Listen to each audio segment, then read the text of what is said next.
정의당 강정갑입니다.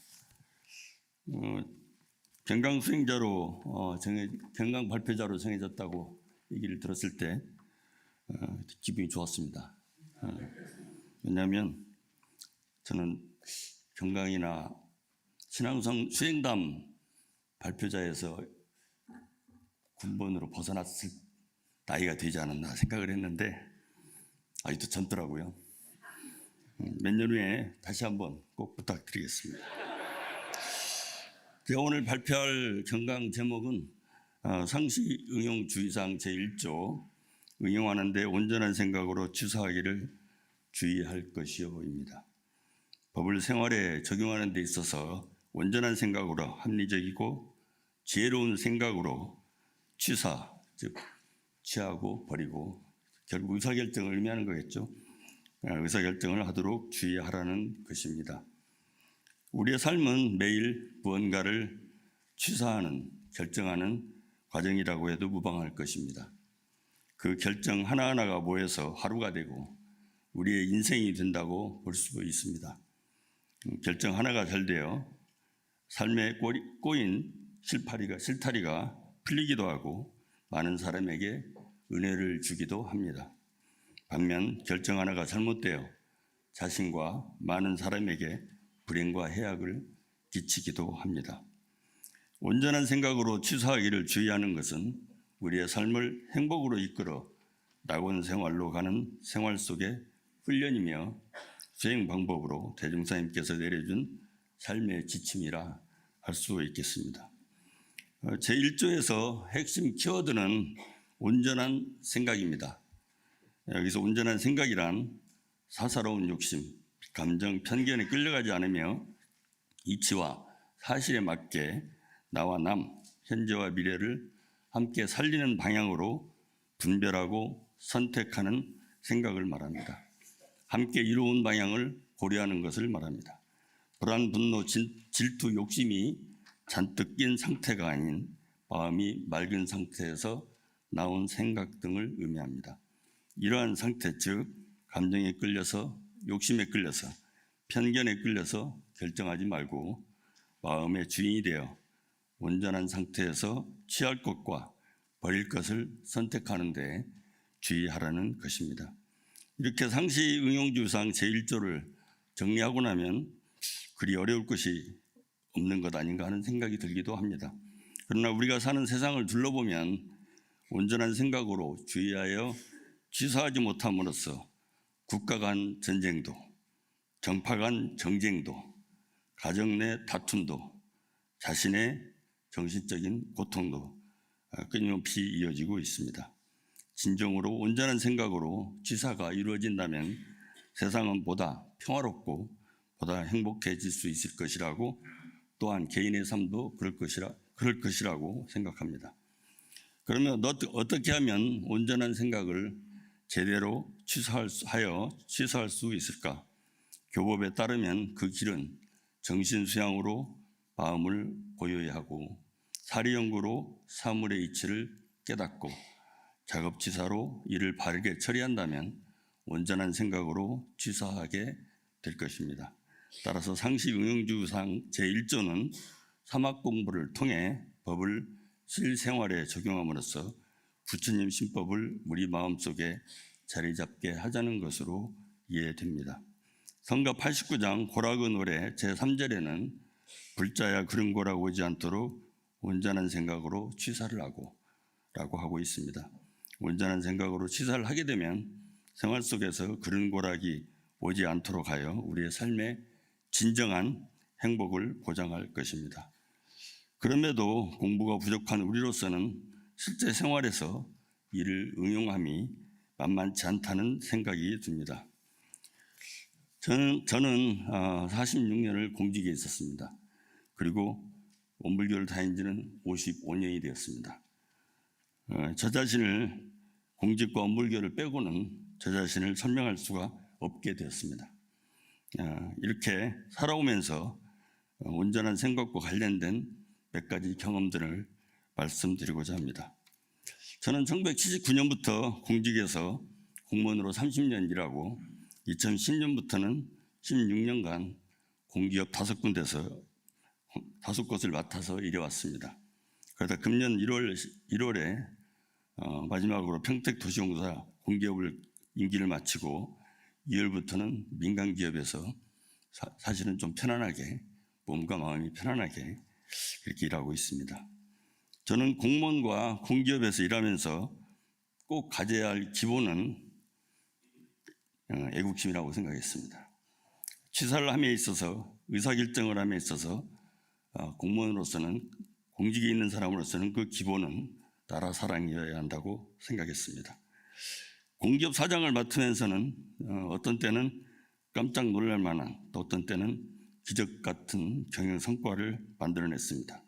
조직의 상황에 따라 집단지성을 이용한 시스템 경영으로 엉망인 회사를 제대로 일하는 회사로 만들기도 하고, 또 공격적인 경영으로 청산 직전의 회사를 정상화도 시켰고, 스피드 경영으로 막혀있던 사업을 성공시키기도 했습니다. 회사마다 처해진 환경과 여건이 달라 그때마다 다른 형태의 전략을 취사해야 했습니다. 그런 면에서 온전한 생각은 실제 생활 속에서 응용함에 있어서는 절대적인 것이 아니고 상대적인 것이고, 유연성과 변형과 변화가 있어야 한다고 생각을 합니다. 온전한 생각으로 취사했는지 확신이 안 서는 부분도 있었습니다. 저는 국토부에서 국토정책을 맡고 있었습니다. 이 보수 정권이 들어서면 수도권 경쟁력을 토대로 국가 경쟁력을 높여야 한다는 정책 방향을 갖습니다. 이게 이제 전문용어로 거점 전략 개발 방식이라고 합니다. 저는 그런데 균형 발전론자입니다. 그러다 보니 업무를 추진하는 과정에서 갈등이 커졌고, 그게 계기가 되어 공직을 사직하였습니다. 절이 싫으면 중이 떠나는 것이라는 생각이었습니다. 그런데 여타원은 저하고 45년간 함께 산 분이고, 또 오래 이렇게 살았는데도 아직도 저한테 만만치가 않습니다. 그런 여타원은 자신과 상의하지 않고 중요한 것을 결정했다고 이 취사에 대해 지금도 서운해하고 비판적입니다. 만만치 않죠. 그래서 드는 생각이, 중요한 취사를 할 때는 그 내용도 중요하지만 취사 자체도, 온전한 생각도 중요하지만 가족이나 나를 아끼는 사람들과 상의하는 절차도 취사를 하는데 중요한 부분이 아닌가 하는 생각이 좀 듭니다. 제가 화성도시공사 사장으로 재직 시에 선거 2달 남겨놓고 2016년에 익산시장 재선거에 나간 적이 있습니다. 그러나 낙선했습니다. 제가 20대 초반에 젊은 날 지역의 목민관이 돼서 지역 발전에 기여하고자 하는 꿈을 안고 공무원이 되는 길을 선택했었습니다. 저는 그 연락을 받고 그 꿈을 실현할 기회가 왔다는 생각이 들었고, 또 한편으로는 원불교 총부가 있는 익산에서 원불교 교도가 자치단체 장을 하는 것 자체가 의미 있고 보은하는 길이라는 생각이 선거에 나가는 마음의 동력이 되었습니다. 저는 이 생각이 나름 취사를 잘하는 것이라고 생각했고, 또 여타원을 그런 논리로 설득을 했었습니다. 하룻밤 만에 저한테 넘어왔습니다. 그러나 결과적으로 가족과 주변을 고생만 시키고 말았습니다. 저는 아직도 실패했을 망정 잘한 취사다 이렇게 생각하는데, 여타원은 역시 만만치 않아서 생각이 완전히 달라가지고 철저한 사전 준비 없이 덜컥 결정한 것으로 잘못된 취사라는 것입니다. 그때 강남교당 우리 도반님들께서도 익산까지 내려줘서 저를 많이 응원해 주셨습니다. 근데 우리 평산 회장님은 저를 볼 때마다 선거 생각난다고 하시는데, 이제 그만 생각하시고 제 얼굴 보면 깨달음의 기분이 보인다 이런 말씀 좀, 평산 회장님 어디 계세요? 좀 부탁드립니다. 온전한 생각으로 취사한 것인지 애매한데, 인생에서 결정적으로 좋은 결과로 이어진 사례도 있습니다. 원기 55년 중학교 3학년 때 옆자리 친구의 권유로 원불교 유리교당에 갔다가 집과 학교에서 해방된 공간으로 또 여학생들과 또 어울리고 노는 재미로 교당에 다니게 되었습니다. 그렇게 시작된 원불교와의 인연은 그 뒤 55년 동안 제 인생의 길잡이가 되고 위로가 되고 조금이라도 나은 사람이 되는 길로 인도해주는 평생의 동반자가 되었습니다. 원불교를 다니게 된 계기는 사실상 별로인데 결과는 최후 결과가 된 것이죠. 삶 자체가 취사의 연속이듯이 취사하는 과정과 그리고 그에 따른 결과가 어쩌면 저나 도반님들의 오늘의 모습이 아닐까 생각됩니다. 결론적으로 상시 응용주의사항에 대한 제 생각은 이렇습니다. 상시 응용주의사항 제1조는 취사에 따른 결과와 상관없이 생활 속에서 부처로 가기 위해 마땅히 가져야 할 수행 자세로 내려준 강령으로 봐야 합니다. 수행인으로서 원불교인으로서 생활 속에서 가져야 할 자세이며 부처를 닮아가는 모습이라는 것입니다. 또한 온전한 생각의 기준은 교보에 따르고 꾸준한 사막 공부를 통한 수행으로 세워나가야 할 것입니다. 살아오는 동안 개별적인 사안을 응용하여 취사를 하는데 주관에 흐르기도 하고 하는 등 부족함이 많았습니다. 또 앞으로도 이런 시행착오는 분명히 있을 것으로 저는 생각합니다. 그래도 제 인생에 원불교를 만나 훌륭한 법과 훌륭한 교무님과 훌륭한 도반님들 덕분에 이 정도의 인생을 살게 된 것이라 생각되어 깊이 감사하는 마음입니다. 건강을 준비하며 앞으로 살아가는데 더욱 온전한 생각으로 취사하도록 주의해야겠다는 마음을 다지게 되었다는 말씀을 드리면서 제 경강을 마치겠습니다. 감사합니다.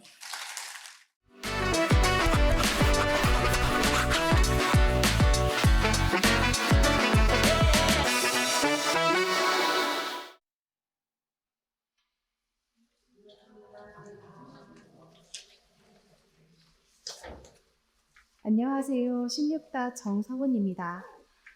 곧 입교한 지는 10년이 넘었지만 교리 실천담은 처음이고 그간 새로 오실 교도님들 앞에서 제 소개를 드린 적이 없는 것 같아서 간단히 제 소개를 드리며 시작하겠습니다. 저는 16단 단장 이창훈 씨와 결혼을 기미로 원불교 보장에 다니게 되었습니다.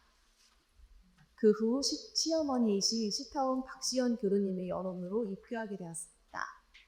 결혼으로 오랜 기간 아이가 생기지 않았지만 긴 기도의 시간을 거쳐서 두 아들 도원이와 함께 살고 있습니다.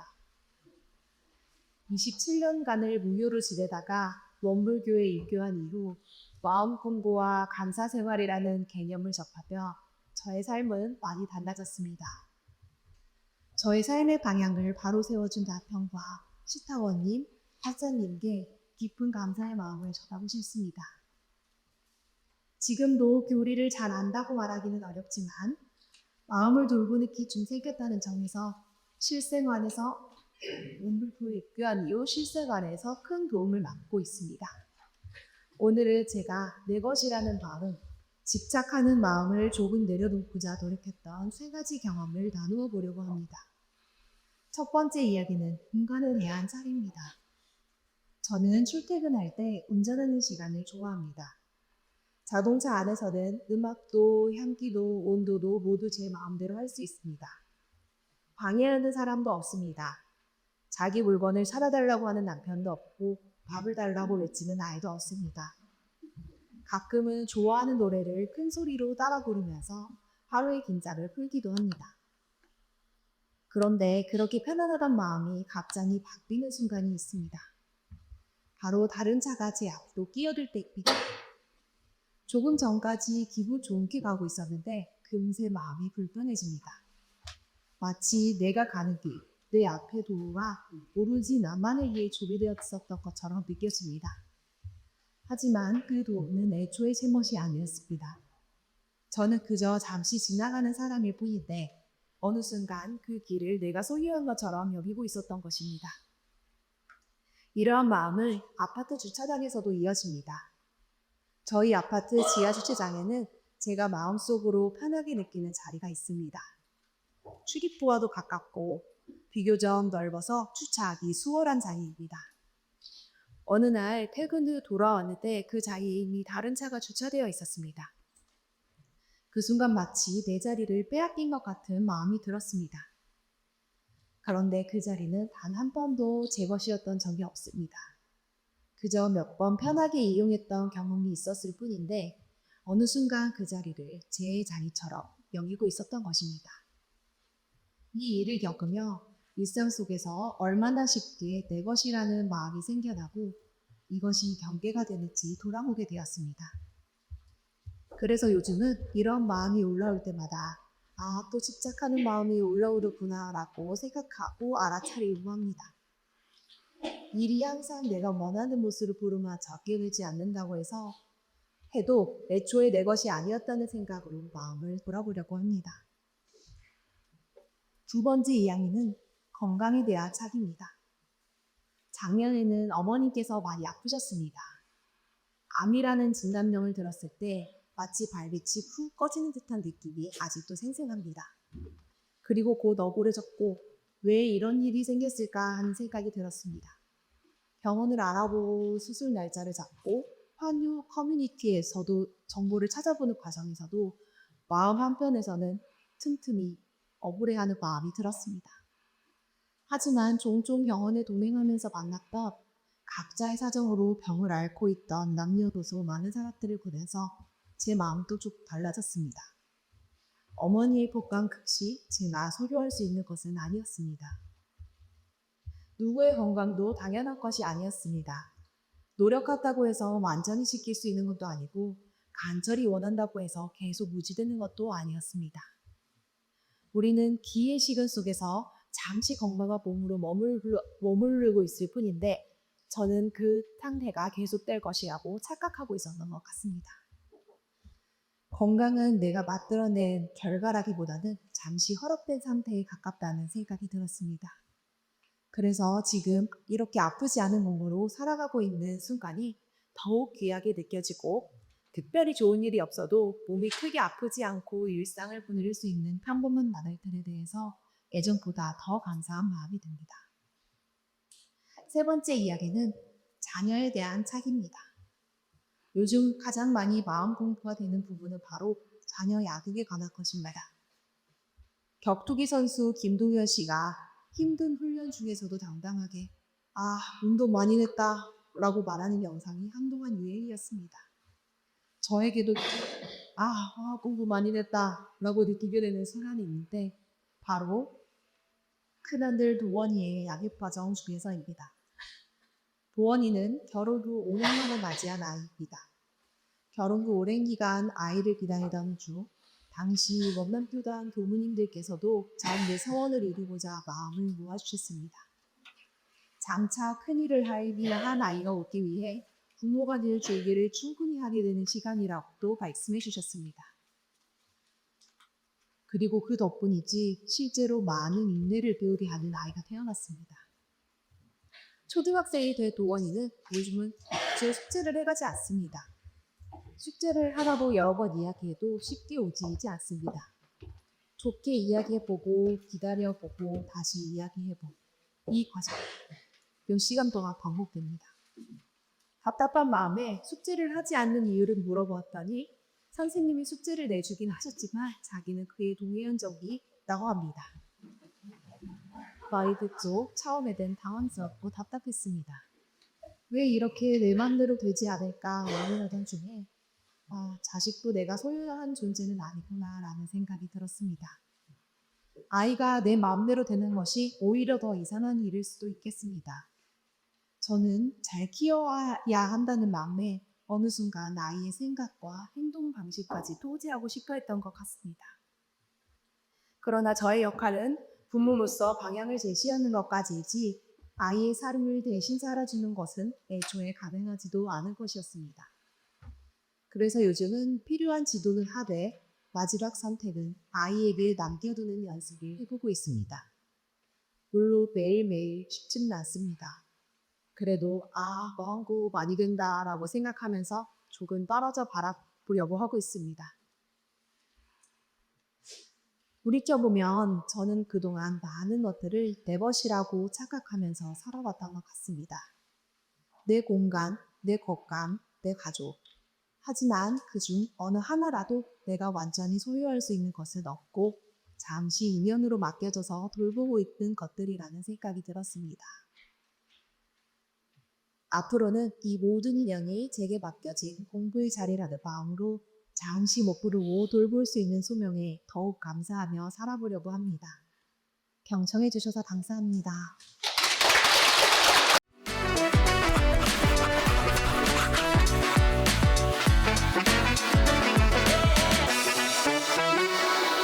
제가 오늘 발표할 내용은 상시응용주의사항 2조 응용하기 전에 응용 후 형세를 보아 미리 연마하기를 주의할 것이오입니다. 최근에 제가 어머니를 모시고 안과에 다녀온 일이 있었습니다. 그때 응용 후 형세, 미리 연마 등 경강 제목이 자꾸 떠올랐어요. 그래서 저도 몇 가지 검사를 받았는데 검사 결과 심각한 상황을 예방할 수 있었습니다. 경강 덕분이라고 생각합니다. 상시응용주의사항 2조는 3학 중 사리 연구 과목으로 동할 때 하는 공부로 정할 때 공부 자료를 준비하는 길입니다. 일상생활 속에서 심신을 작용하기 전에 준비를 잘해서 일을 당했을 때 군색함이 없도록 하라는 가르침입니다. 응용하기 전에라는 말은 어떤 일에 응하여 몸과 마음을 사용하기 전을 의미합니다. 응용 후 형세를 본다는 것은 일이 진행되는 전체적인 상황과 흐름을 의미합니다. 내가 해야 할 일에 대해서 시비 이해를 밝게 분석하고 원근 친소에 끌리지 않으며 대의에 맞게 선후 본말을 판단해 보아야 합니다. 수행품 10장에서는 다음과 같이 말씀하셨습니다. 일이 없을 때, 일 있을 때의 준비가 없으면 일을 당해서 창황 전도함을 면하지 못한다. 그리고 일 있을 때, 일 없을 때의 심경을 가지지 못하면 판국에 얽매이고 만다. 이렇게 말씀하셨는데요. 이 말씀은 평소의 준비가 얼마나 중요한지를 일깨워 줍니다. 다음은 미리 연마하기를 주의하라고 하셨습니다. 여기서 연마라는 것은 갈고 닦는다는 뜻입니다. 우리는 살아가며 수많은 일을 마주합니다. 일과 이치 속에서 태어나 살고 죽고 또 일과 이치 속에서 태어나 살아가게 됩니다. 누구도 일과 이치를 떠날 수가 없습니다. 그러므로 시비 이해에 어둡고 이치를 모르게 되면 고락의 원인을 모르고 짓고 받는 인과 이치를 모르고 죄복의 이치를 모르기 때문에 어리석을 수밖에 없습니다. 미리 연마하는 준비 공부가 없으면 자기 주견대로 습관에 의해서 일을 하게 됩니다. 그러므로 일과 이치를 끊임없이 연마하여 밝은 지혜를 얻어서 생활에서 주의 깊게 활용하라는 말씀입니다. 한 제자가 대종사께 여쭈었습니다. 저는 사물에 민첩하지 못하오니 어찌하면 사물에 밝아질 수 있겠습니까? 대종사 말씀하십니다. 일을 당하기 전에는 미리 연마해라. 일을 당해서는 잘 취사해라. 일을 지낸 뒤에는 다시 대조해라. 그리고 다른 사람 일이라도 마음 가운데에 항상 관주하는 공부를 부지런히 해라. 그러면 점점 사물에 능숙해져서 모든 응용에 걸리고 막히지 아니한다라고 수행품 24장에서 구체적으로 제시하고 계십니다. 일을 하다 보면 준비 과정이 꼭 필요합니다. 작년에 교당 김장을 하면서 어떻게 하면 잘 해낼 수 있을까 생각을 해 보았습니다. 우리가 김장을 할 때 점심 식사 후 김치 속 넣기를 하는데 그 일을 항상 배식대에서 했습니다. 그래서 식기세척팀과 김장하는 팀의 동선이 겹쳐서 늘 혼잡했습니다. 하던 대로 하자는 의견이 있었지만 혼잡을 피하기 위해서는 개선이 필요했습니다. 그리고 연마한 끝에 김치 속 넣기를 배식대보다 식탁에서 하기로 의견을 모았습니다. 그리고 김장하는 역할을 세분화했습니다.